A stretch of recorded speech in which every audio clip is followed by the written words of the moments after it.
여러분 혹시 이런 느낌 아세요? 뭔가 보이지 않는 압박감 때문에 진짜 내 생각을 말하기가 좀 꺼려지는 그런 거요. 이게 바로 한국인이라면 누구나 고개를 끄덕일 눈치라는 건데요.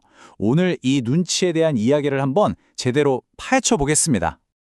와, 이 문장 정말이지 제 마음을 그대로 옮겨 적은 것 같지 않나요? 하루 종일 상사 기분 살피느라 심장이 막 쿵쾅거리고 속마음은 그게 아닌데 억지로 웃어야 하는 이 피곤함. 아, 이게 그냥 단순히 직장 생활이 힘들어서 그런 게 아니라는 거죠. 아니, 대체 이 감정의 정체가 뭘까요? 우리를 이렇게까지 초긴장 상태로 만드는 그 뿌리에는요, 아주 독특하고도 한국적인 문화 코드가 숨어 있습니다. 네, 맞아요. 바로 우리가 눈치라고 부르는 그 보이지 않는 사회적 레이더죠. 자, 그럼 도대체 이 눈치라는 게 뭐고, 왜 이게 우리한테 이렇게나 큰 스트레스를 주는지 지금부터 그 속으로 한번 깊숙이 들어가 보겠습니다. 네, 눈치가 뭐냐면요. 말 그대로 눈으로 측정한다는 뜻이에요. 그러니까 말로 직접 하진 않지만 그 미묘한 분위기, 상대방 표정의 작은 변화, 심지어 목소리 톤까지 싹 감지해서 아, 지금 내가 이렇게 행동해야겠다 하고 순식간에 판단하는 능력인 거죠. 어떻게 보면 사회생활에서 살아남기 위한 우리만의 초능력 같은 거라고 할 수 있겠네요. 근데 문제는 말이죠. 이 엄청난 초능력이 때로는 우리 발목을 잡는 족쇄가 되어버린다는 거예요. 분명 배려에서 시작된 기술인데 어떻게 우리에게 부담을 주는 기술로 바뀌어버리는지 아주 구체적인 예시를 보면서 한번 얘기해 볼게요. 이거 정말 너무 익숙한 상황 아닌가요? 시어머니는 밖에 빨래 걷어라 라고 직접 말하지 않아요. 그냥 며느리를 부르죠. 자, 여기서부터 이제 눈치 게임이 시작되는 겁니다. 왜 부르셨을까?를 순식간에 알아차려서 빨래를 거두면 눈치 빠른 며느리가 되지만 그걸 못하면 갈등의 씨앗이 될 수도 있는 거죠. 그러니까 빨래 걷어라 이렇게 직접 말하는 대신 모든 해석의 부담을 며느리에게 싹 떠넘기는 겁니다. 직장에서는요, 이건 뭐 거의 전쟁터죠. 사장님 머릿속에만 있는 바로 그 서류를 정확히 가져와야만 해요. 만약에 틀렸다? 그럼 그냥 업무 능력이 부족하네 해서 끝나는 게 아니라 넌 정말 눈치가 없다는 거의 뭐 인격적인 모독에 가까운 평가를 받게 되는 거죠. 결국 이런 애매한 소통 방식은 힘없는 아랫사람한테 모든 책임을 떠넘기는 구조를 만들 수밖에 없는 거예요. 네, 바로 이 지점이에요.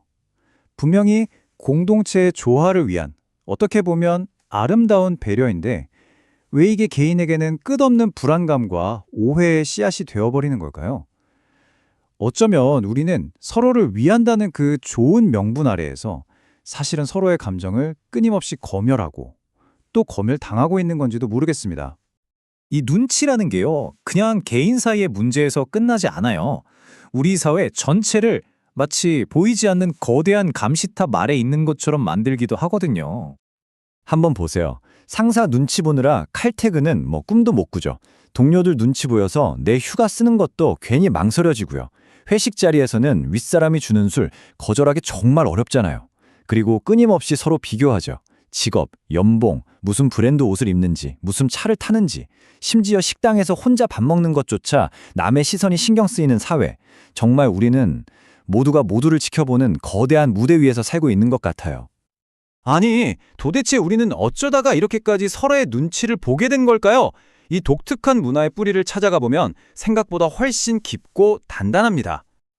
그 시작은요, 개인의 감정 표현보다는 관계의 형식, 예의를 더 중요하게 생각했던 유교 문화에서 찾을 수 있어요.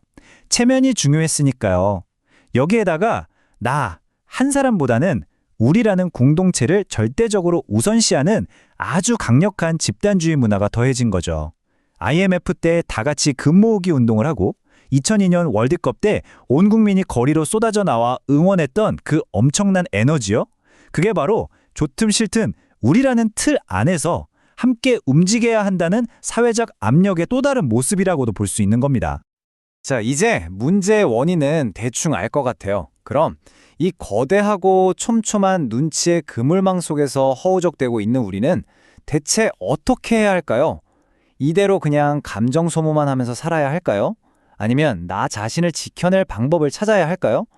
이제 그 해법에 대한 이야기를 시작해 볼 시간입니다. 여기서 원문은 아주 흥미로운 해법 하나를 제시하는데요. 무작정 눈치 보지 마세요. 이렇게 말하는 게 아니라 오히려 그 눈치를 나를 위한 아주 유용한 도구로 길들이는 동양 철학의 지혜 3가지를 소개해 줍니다.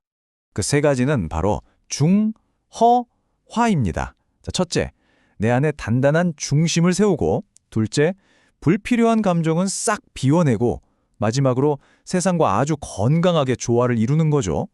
이 3단계 저랑 같이 한번 차근차근 따라가 보실까요? 첫 번째 단계는 바로 중, 균형입니다. 이건 내 마음속에 아주 단단한 닷을 내리는 거라고 생각하시면 돼요. 다른 사람의 말 한마디, 표정 하나에 내 감정이 막 파도처럼 요동칠 때 있잖아요. 그럴 때 의식적으로 내 안에 가장 고요한 중심점으로 돌아오는 연습을 하는 겁니다.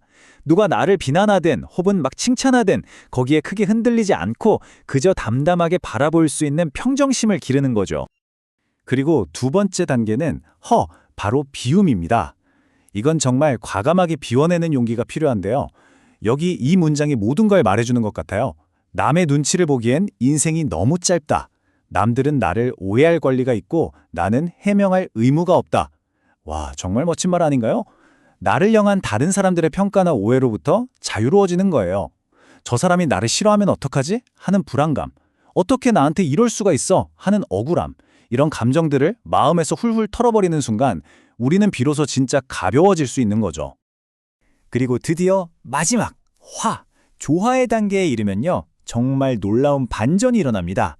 그렇게나 우리를 괴롭혔던 그 눈치가 있잖아요. 이제는 내가 마음대로 쓸 수 있는 최고의 무기, 최고의 도구가 되는 거예요. 왜냐하면 이미 내 중심이 단단하게 서 있으니까 더는 다른 사람한테 휘둘리지가 않거든요.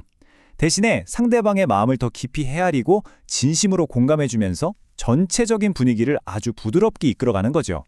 이게 바로 진정한 의미의 소셜 스킬 아니겠어요? 결국 이 모든 이야기는 우리를 단 하나의 질문으로 이끄는 것 같습니다. 우리는 지금까지 다른 사람의 시선 속에서 다른 사람과 조화를 이루려고 그토록 애를 썼잖아요?